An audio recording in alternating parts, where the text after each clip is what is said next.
الله أكبر الله أكبر الله أكبر الله أكبر الله أكبر الله أكبر الله أكبر الله أكبر الله أكبر الله أكبر كبيرا والحمد لله كثيرا وسبحان الله بكرة وأصيلا لا إله إلا الله والله أكبر الله أكبر ولله الحمد. الحمد لله أحمده سبحانه وتعالى على نعمه التي لا تعد ولا تحصى، وأشكره على عطائه وفضيلته لا تبرى. أشهد أن لا إله إلا الله وحده لا شريك له، شهادة تنجي قائلها من نار اللظى. وأشهد أن محمدًا عبده ورسوله النبي المصطفى. اللهم صل وسلم على سيدنا محمد وعلى آله وأصحابه ذوي الفضل والنهى. أما بعد، فيا أيها المسلمون اتقوا الله حق تقاته ولا تموتن إلا وأنتم مسلمون، واعلموا أن يومكم هذا يوم عيد وسرور ويوم بهجة وحبور عظم الله قدره وشرفه.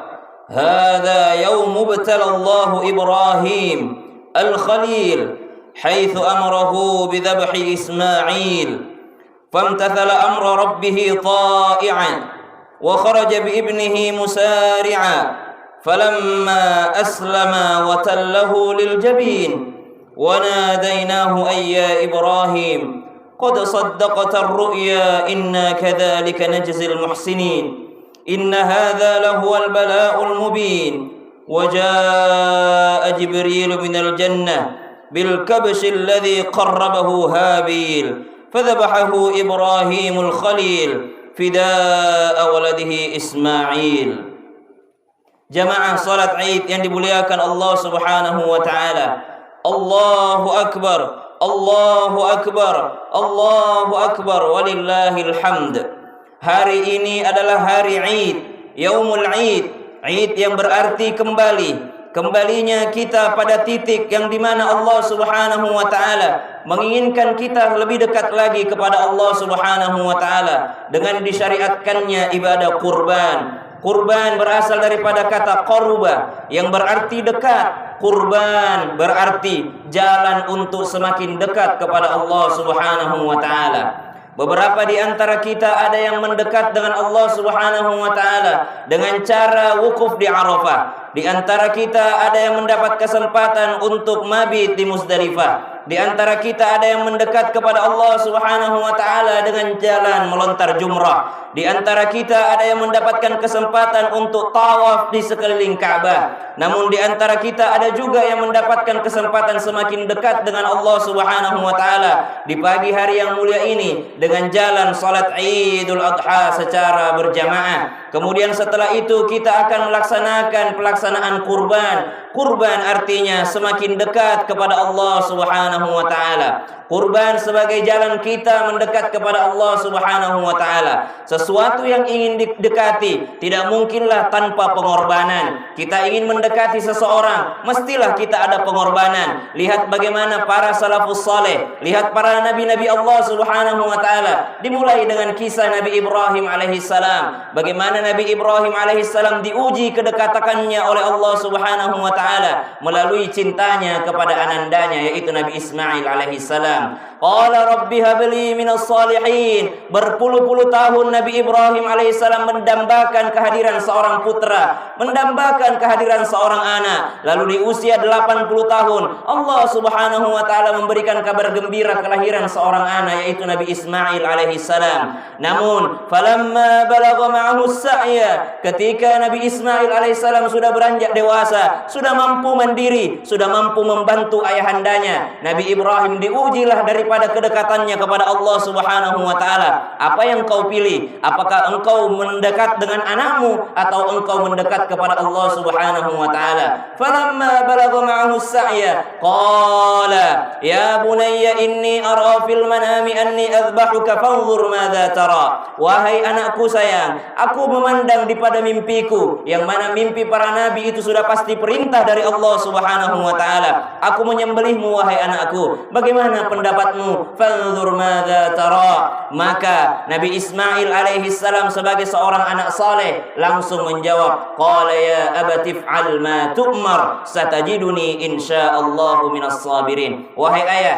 jikalau itu perintah dari Allah Subhanahu wa taala, if'al ma tu'mar, kerjakan apa yang diperintahkan kepadamu wahai ayah anda.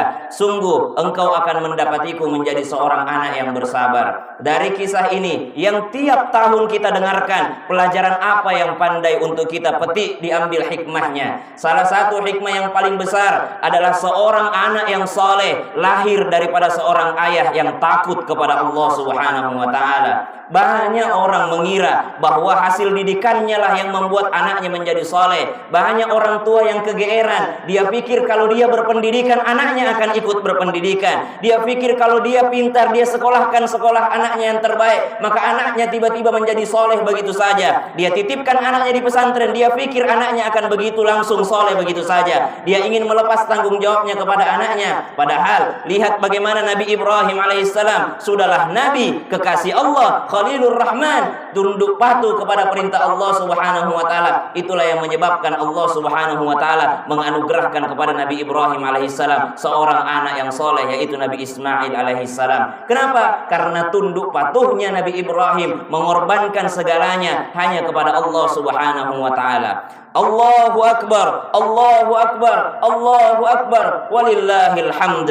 Hikmah yang kedua, seorang bukan hanya mengorbankan orang yang dicintai, tapi ketika kita ingin dekat kepada Allah Subhanahu wa taala, ada beberapa yang perlu kita korbankan. Yang pertama adalah cinta kita kepada keluarga kita mesti dikorbankan. Lihat bagaimana Nabi Muhammad sallallahu alaihi wasallam, ketika Nabi Muhammad sallallahu alaihi wasallam diturunkan sebuah surah, yang mana surah ini sangat lekat dengan Idul Adha yang baru saja kami bacakan di rakaat kedua. Inna a'tainakal kautsar fasalli li rabbika wanhar inna syani'aka huwal abtar. Surah yang singkat ini sangat lekat dengan Idul Adha, sangat dekat dengan pengorbanan, di mana Allah Subhanahu wa taala tatkala menguji Nabi Muhammad sallallahu alaihi wasallam dengan kematian anak laki-laki Rasulullah sallallahu alaihi wasallam. Orang-orang jahiliyah yang membenci Rasulullah sallallahu alaihi wasallam pada saat itu semua senang, bergembira dan mengejek Rasulullah sallallahu alaihi wasallam dengan mengatakan, Muhammad abtar, Muhammad batara, Muhammad batara, Muhammad, terputuslah keturunannya Muhammad, terputuslah keturunannya Muhammad. Betapa Rasulullah tidak sedih. Rasulullah sedang menggendong bayinya yang baru saja wafat, baru saja meninggal dunia. Ketika menetes air mata baginda Nabi sallallahu alaihi wasallam, orang-orang jahiliyah malah menghina Rasulullah dengan mengatakan, habislah keturunan Muhammad, habislah keturunan Muhammad, kata mereka. Namun Allah Subhanahu wa taala menghibur kesedihan besar itu dengan menurunkan satu surah yang sangat singkat.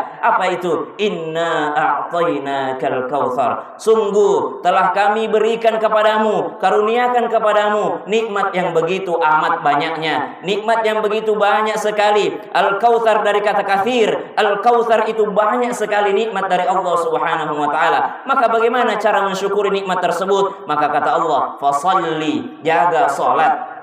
Betapa banyak di antara kita, kalau kita memperhatikan setiap hari raya, jamaah sholat id tidak sebanyak jamaah sholat subuh. Ketika sholat id semua berbondong-bondong datang untuk sholat, padahal sholat id hanyalah sholat sunnah. Sholat subuh adalah sholat wajib. Sholat berjamaah subuh adalah sesuatu yang sangat dianjurkan di dalam agama kita. Betapa banyak di antara kita memperhatikan Idul Fitri, Idul Adha yang hanya sunnah, tapi tidak memperhatikan sholat subuhnya, tidak memperhatikan sholat isyanya, tidak memperhatikan sholat maghribnya, tidak memperhatikan sholat asarnya, tidak memperhatikan sholat zuhurnya. Bagaimana mungkin kita disebut sebagai orang yang berkorban kalau terlalu banyak istirahat di atas muka bumi ini? Pengorbanan kedua, jikalau kita ingin dekat dengan Allah Subhanahu wa taala, tentu saja berkorban atas waktu yang telah Allah berikan kepada kita. Ada sholat 5 waktu, maka dikatakan oleh para ulama, bagus sekali untuk kita jadikan nasihat ini. Jikalau engkau ingin banyak beristirahat di alam kuburmu, maka kurangi istirahatmu di alam duniamu. Kadar istirahat seseorang di alam barzakh tergantung kadar kerja kerasnya beramal soleh di atas dunia. Kalau di atas dunia dia hanya berleha-leha beristirahat, malamnya tidak dia pakai untuk sholat, siangnya tidak dia pakai untuk beramal soleh, maka siap-siaplah engkau akan menjadi manusia paling sibuk di alam barzakhmu. Engkau sibuk ditanyai oleh mungkar wa nakir. Tapi jikalau di dunia dia kurang istirahat, banyak waktunya digunakan untuk beramal soleh. Lihat para salafus soleh kita, malamnya hanya sedikit digunakan untuk beristirahat. Bahkan seorang Imam Abu Hanifah, seorang Imam Syafi'i, seorang Imam Nawawi, dikatakan Imam An-Nawawi yang senantiasa kita baca kitabnya, tertidur di sela-sela kitabnya. Apa yang dimaksud dengan tertidur di sela-sela kitabnya? Beliau hanya tertidur ketika baca kitab, tidak pernah berbaring di atas kasur empuknya, tidak pernah terbaring untuk istirahat. Kenapa? Karena dikatakan kadar istirahat seseorang di alam kubur, di alam barzakh, tergantung kadar kerja kerasnya beramal soleh di atas dunia ini. Semakin engkau berleha-leha di atas dunia ini, semakin engkau bersantai untuk tidak beribadah di atas dunia ini, maka engkau akan semakin sibuk menjawab pertanyaan mungkar wa nakir di alam barzakh nanti. Mari kita kurangi istirahat kita, mari kita korbankan waktu ini. Korbankan untuk apa? Korbankan menuju kurban, menuju semakin dekat lagi kepada Allah Subhanahu wa taala. Semakin kita dekat dengan Allah Subhanahu wa taala, waktu yang telah diberikan Allah Subhanahu wa taala tidak banyak yang diminta sebagai yang wajibnya, hanya 5 waktu dalam sehari. Subuh 2 rakaat, zuhur 4 rakaat, asar 4 rakaat, maghrib 3 rakaat, 4 rakaat isya. Selebihnya adalah bonus yang kita inginkan untuk semakin dekat kepada Allah Subhanahu wa taala. Namun di antara kita masih banyak yang lalai daripada salat berjamaah itu. Inna a'tainakal kautsar fasalli, maka perhatikan salat, li rabbika wanhar, lalu berkorbanlah. Begitu banyak pengorbanan yang bisa kita lakukan supaya semakin dekat dengan Allah Subhanahu wa taala. Lalu korban apa lagi yang bisa kita lakukan? Itulah yang kita akan lakukan di pagi hari ini dan kemudian di hari-hari tasyrik selanjutnya. Kurban dalam rangka menyembelih hewan di antara harta yang telah diberikan Allah Subhanahu wa taala.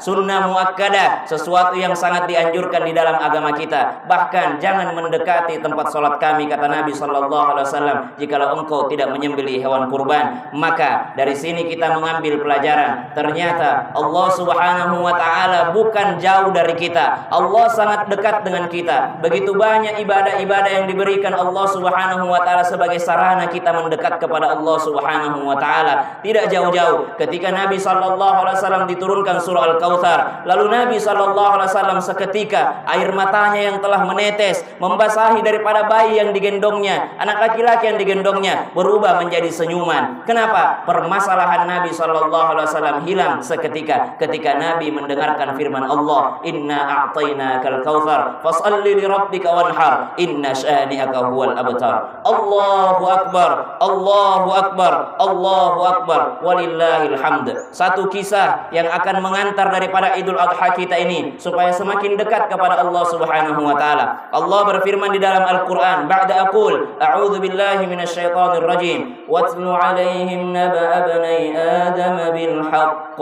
idh qarraba qurbanan fatuqabbala min ahadihima wa lam yutaqabbal min al-akhar qala la aqtulannak qala innama yataqabbalu Allahu minal muttaqin.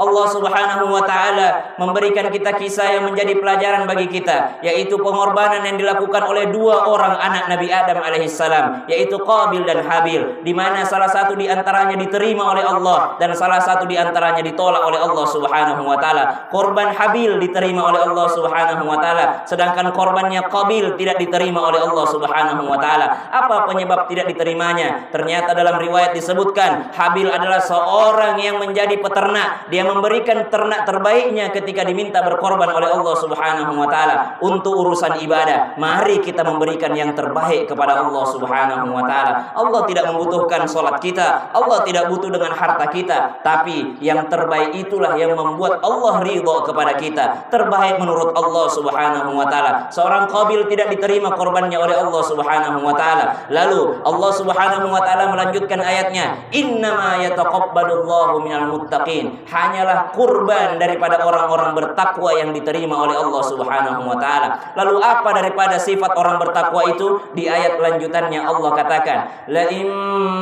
basatta ilayya yadaka litaqtulani ma ana bibasiti yadi ilayka liaqtulak inni akhafu Allah rabbal alamin.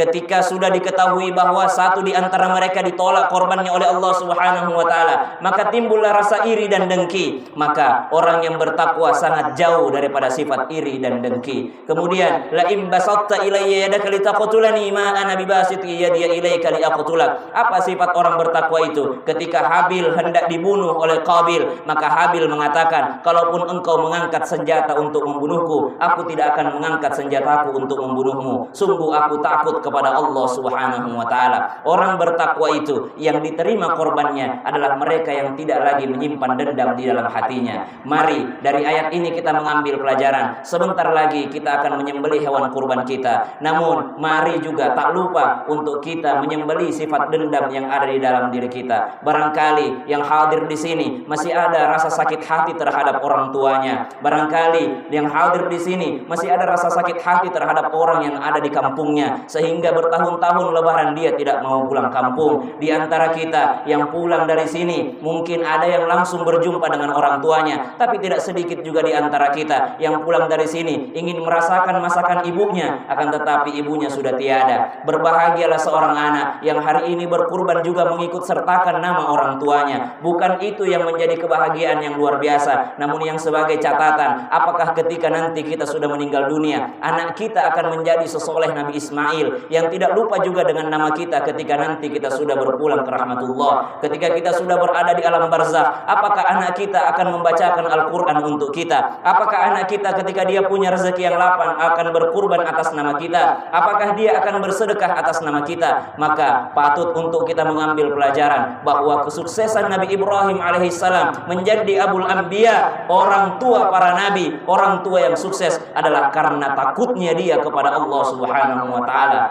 Maunya, hendaknya dia berkorban di jalan Allah Subhanahu wa taala, berkorban waktu istirahat, berkorban harta, berkorban cinta. Karena apa? Karena cinta yang sesungguhnya hanyalah milik Allah Subhanahu wa taala. A'udzu billahi minasyaitonir rajim. Bismillahirrahmanirrahim. Inna a'tainakal kautsar fashalli lirabbika wanhar inna syani'aka huwal abtar. Barakallahu li wa lakum fil Qur'anil 'azim wa nafa'ani wa iyyakum bima fihi minal ayati wadh-dhikril hakim fastaghfiru innahu huwat tawwabur rahim.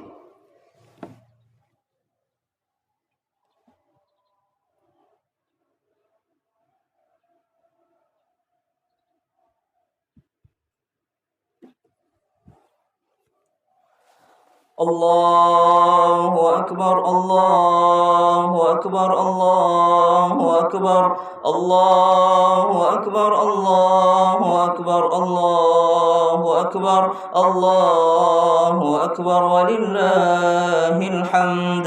Alhamdulillah الذي أمرنا بالإصلاح وحثنا على الصلاح وبين لنا سبل الفلاح ونشهد أن لا إله إلا الله وحده لا شريك له ونشهد أن سيدنا محمدا عبد الله ورسوله اللهم صل وسلم وبارك على سيدنا محمد وعلى آله وصحبه ومن تبعهم بإحسان إلى يوم الدين أما بعد فأوصيكم عباد الله ونفسي بتقوى الله إن الله أمركم بأمر بدأ فيه بنفسه وثنى فيه بملائكته فقال إن الله وملائكته يصلون على النبي يا أيها الذين آمنوا صلوا عليه وسلموا تسليما.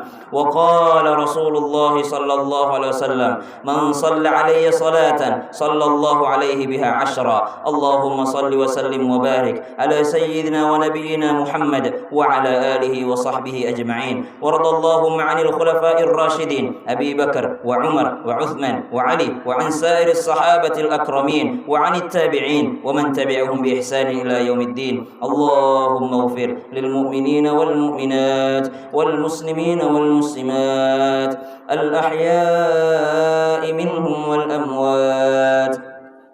اللهم أعز الإسلام والمسلمين وأذل الشرك والمشركين ودمر أعداءك أعداء الدين. اللهم انصر إخواننا المسلمين المستضعفين المجاهدين في فلسطين.